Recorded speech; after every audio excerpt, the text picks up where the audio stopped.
Hola, mira, soy Amalio Rey, estoy aquí en Bogotá colaborando con Corporación Somos Más. Tengo una empresa en Málaga que se llama Embotools, en España, y nos dedicamos a desarrollar el potencial de la inteligencia colectiva en organizaciones.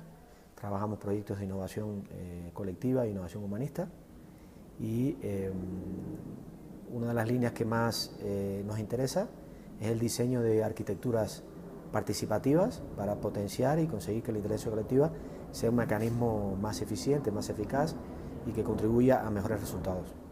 Y bueno, estoy aquí en Bogotá para colaborar con Somos Más, porque es una organización que lleva tiempo trabajando estos temas y bueno, hemos venido aquí a compartir, a colaborar y a aprender también.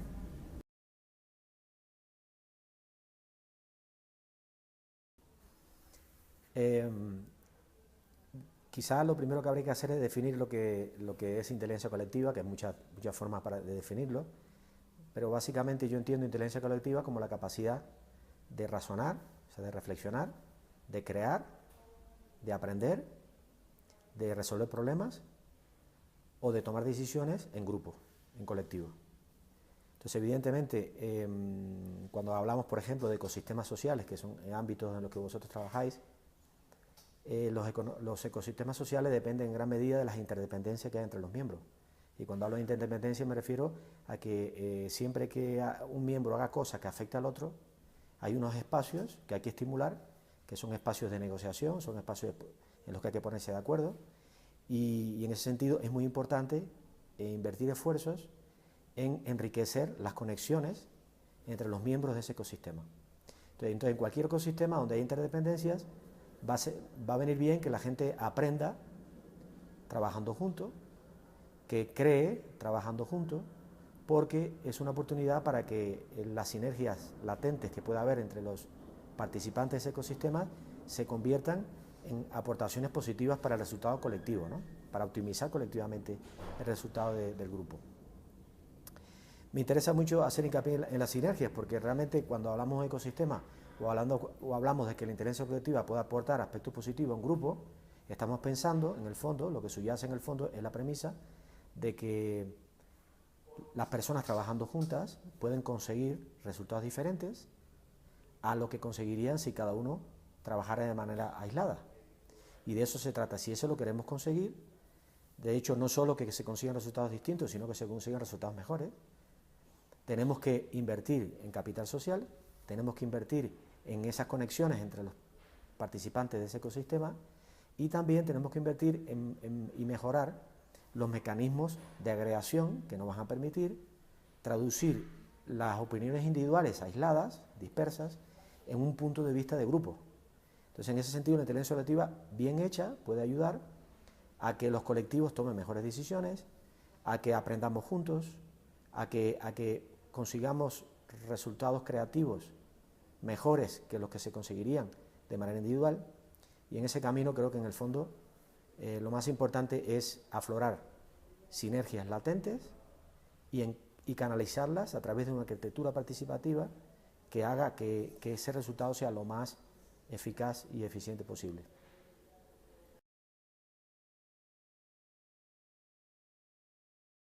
Sí, ahí nos metemos en un territorio delicado, que es el territorio de las motivaciones y de los incentivos. ¿Por qué la gente hace cosas? ¿Por qué la gente se mueve, ¿no? Entonces, sabes que ayer, estos días que hemos estado hablando, he hecho mucho hincapié en que la gente se mueve por una compleja mezcla entre lo que yo llamo el gen egoísta, por ser provocador o individualista, y el gen social. Entonces, siempre que abordemos un proyecto tenemos que cuidar ambos elementos, porque todo el mundo, por mucho que tenga una cultura social, una cultura participativa, también está pensando desde el punto de vista de qué gana individualmente con un proyecto cualquiera. Por tanto, tenemos que cuidar mucho para que la gente realmente esté interesada en que el proyecto da respuesta a expectativas individuales y al mismo tiempo a expectativas sociales. Si no, quedaríamos en un idealismo, en una retórica buenista que no creo que conduzca a buenos resultados. O sea, tiene que haber realismo en cuanto a que los individuos se mueven también por motivaciones individuales. Digo también, no digo solo, digo también por motivaciones individuales. Otro tema importante, en tu misma pregunta cuando me decías qué haría que la gente se interese por los proyectos, pues lo primero que habría que decir es ya viene de la palabra interese, lo primero que hay que hacer es que los proyectos colectivos sean interesantes. Como dice esa frase de hazlo interesante y vendrán. Los proyectos tienen que ser interesantes. Si los proyectos son interesantes, la gente no se fija en ellos. Y más hoy en día, con tantos proyectos alternativos que hay, donde la atención está tan dispersa, donde se compite por la atención, por lo tanto, los proyectos tienen que ser intrínsecamente interesantes para la gente. ¿Y qué significa eso? Pues, en primer lugar, una cosa que se pasa mucho por alto es que el desafío tiene que tener una verdadera naturaleza colectiva. No tiene mucho sentido que pongamos a la gente o invitemos a la gente a participar en un proyecto que se puede resolver mejor individualmente. Y cometemos muchos errores ahí en pensar que cualquier proyecto tiene una naturaleza colectiva y no la tiene. Por lo tanto, si el proyecto se puede resolver mejor de manera individual, mejor. No hagamos un proyecto colectivo y que cada cual lo resuelva a su manera. Otro tema importante es que a la gente le duela. A la gente le tiene que doler para moverse. Si a mí me invitan a un proyecto o yo tengo interés de participar en un proyecto, tengo que saber que el resultado de ese proyecto me va a beneficiar, me va a perjudicar. En la medida que yo sienta que formo parte del impacto, más interés voy a poner en el proyecto. Otro tema del que hablamos mucho es de la famosa cultura participativa. El que la gente empiece a entender lo que significa, por ejemplo, la intencionalidad colectiva, en el sentido de actuar con una intencionalidad colectiva. Que, insisto, la intencionalidad colectiva no tiene por qué impregnar en todos los proyectos. Hay proyectos que son estrictamente individuales y no hay por qué abordarlos de manera colectiva, pero hay otros que sí. Y la intencionalidad colectiva es importante porque la gente participa sabiendo por qué participa, para qué participa y qué beneficios va a sacar del proyecto. Por tanto, entiendo que la cultura participativa hay que formar y hay que invertir tiempo en ello. Lo que pasa es que muchas veces, en lo que yo a veces suelo discrepar aquí, es que da la impresión que la cultura participativa se construye a base de sermones. Hablarse de bla, bla, bla, ¿no? Cultura participativa es esto, dar unos conceptos, no. La cultura participativa se construye trabajando en proyectos colectivos. O sea, la única manera de construir esa cultura participativa y que la gente se interese es participando realmente en proyectos. Es el aprender haciendo. Por tanto, hasta que la gente no trabaja en proyectos, no desarrolla esa cultura participativa. Los sermones no nos llevan a ningún sitio. Lo que hay que hacer es trabajar en proyectos, que la gente pruebe, que la gente experimente lo que significa eso, con sus ventajas, con sus desventajas, con sus frustraciones, con sus beneficios, y yo creo que ese es un camino importante. Y el último punto que te diría de cómo interesar a la gente es que tenemos que reducir los costes de participación. Esto es un tema importante. La gente al final hace un balance coste-beneficio. Y si los costes de participación son muy elevados, como suelo decir yo, están concebidos por los frikis de la participación, entre los que me incluyo. Cuando los frikis lanzamos proyectos, ponemos el umbral a veces demasiado alto, y eso hace que la gente participe menos, tiene que hacer demasiadas cosas para poder participar. Entonces hay gente que lo hará porque ya tiene esa cultura, pero si queremos atraer a la gente que no tiene esa cultura, tendremos que reducir los costes de participación. Entonces, una de mis grandes obsesiones dentro del diseño de arquitecturas participativas es qué podemos hacer para reducir los costes de participación, para por lo menos entren por primera vez la gente que no tiene la cultura esa todavía desarrollada.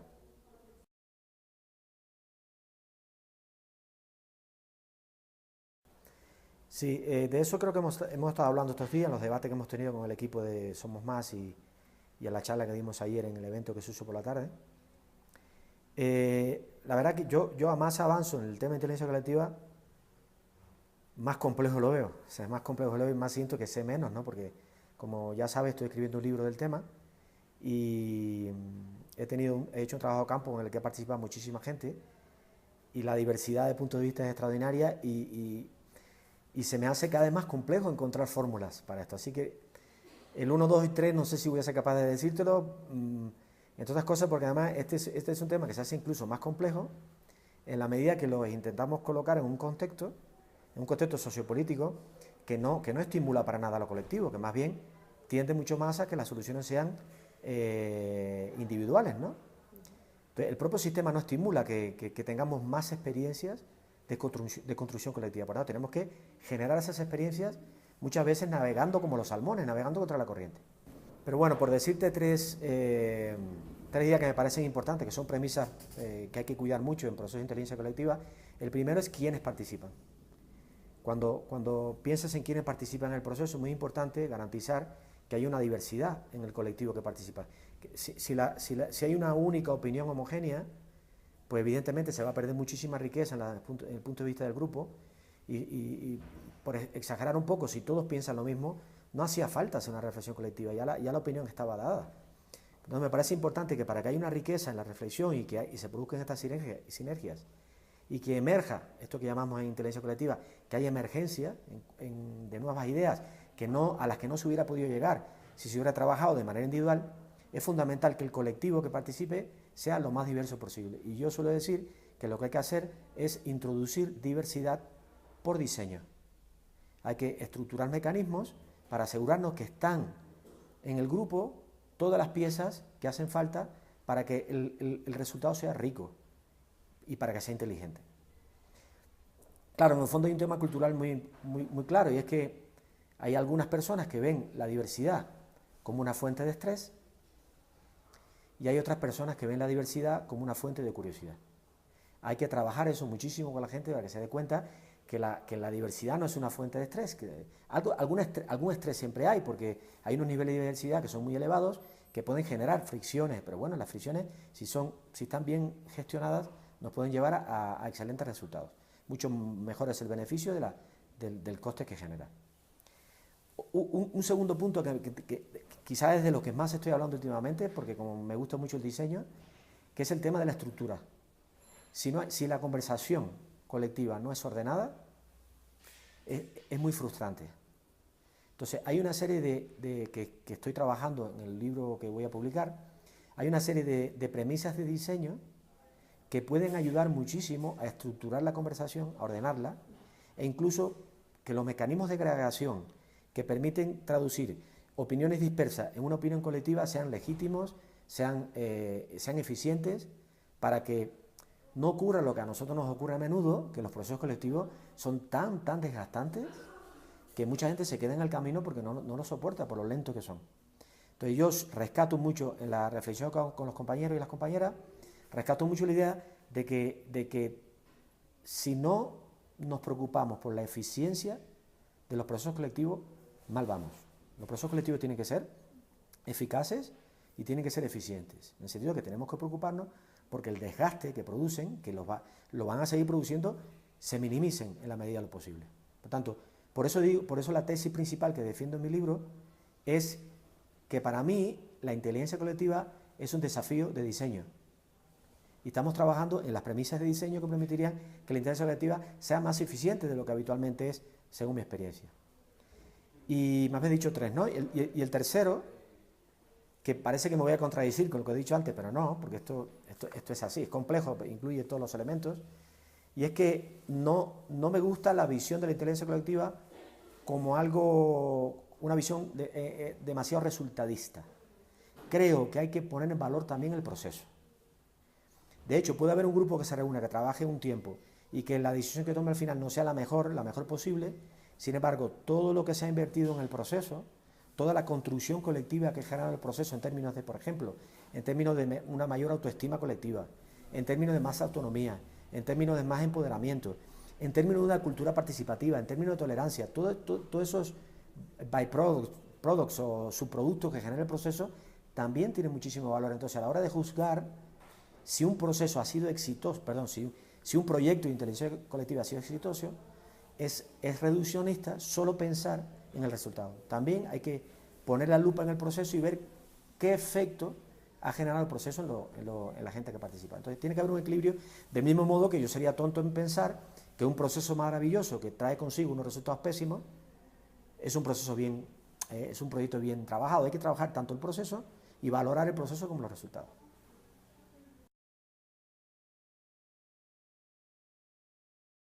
Yo tengo mi mirada externa de lo que ocurre en Colombia. Evidentemente no me he informado, pero no para nada comparado con vosotros que lo estáis viviendo día a día. Pero yo tengo la sensación que No me gusta la palabra posconflicto, porque yo creo que no estamos en Colombia, por ejemplo, no creo que estéis todavía en un posconflicto. Lo que estáis ahora mismo es en un posacuerdo de paz. El conflicto está latente, está presente, y para mí el mayor conflicto de Colombia está enraizado en un contexto de profunda desigualdad. El conflicto real de Colombia es la desigualdad, no es si se firma la paz o no se firma, porque todo esto viene del proceso que ha habido detrás de desigualdad, de injusticia, etcétera, etcétera. Entonces yo creo que si yo fuera colombiano y pudiera votar el domingo, que no te quepa la menor duda que votaría sí. Porque creo que es un enorme paso de avance el acuerdo de paz. Pero creo que el acuerdo de paz es solo un comienzo, es un proceso larguísimo que hay que abordar con valentía el conflicto de fondo, que ya te he dicho que para mí el conflicto de fondo es la desigualdad que existe en Colombia. Entonces, ¿cómo se aborda eso? Pues evidentemente, si volvemos a la definición que te di al inicio de inteligencia colectiva, que te dije, que era la capacidad que tenemos para razonar, para crear, para aprender juntos, para resolver problemas y para tomar decisiones en grupo, todo eso cabe en el momento actual, porque Colombia tiene problemas tan profundos que no son solucionables por un poder autoritario, ni son solucionables ni siquiera por la partidocracia. Tiene que participar la ciudadanía colombiana, entre otras cosas porque uno de los grandes problemas que estamos viendo que hay ahora es que hay que cicatrizar heridas. ¿Cómo se cicatrizan heridas? Se está hablando mucho ahora creo que era algo de restaurar, ¿no? de devolver a las víctimas parte de los costes y los sufrimientos que han tenido. ¿Cómo se consigue eso? Tendrá que haber un diálogo profundo entre todas las partes que participaron. ¿Y ese diálogo profundo cómo se construye? Se construye siguiendo lógicas de inteligencia colectiva, para que los colombianos se pongan de acuerdo. O sea, este es solo el comienzo de una larga negociación. Entonces, para mí, estaremos en un momento de posconflicto, y lo digo con toda humildad porque no soy colombiano, cuando abordemos con la valentía necesaria el problema de fondo que tiene Colombia, que es el de la desigualdad. Pero soy optimista, soy optimista y creo que va por un buen camino, y todo lo que se pueda hacer desde las dinámicas de inteligencia colectiva para conseguir eso va a ser muy positivo para todos, y ojalá Colombia lo consiga. Os deseo la mayor de las suertes.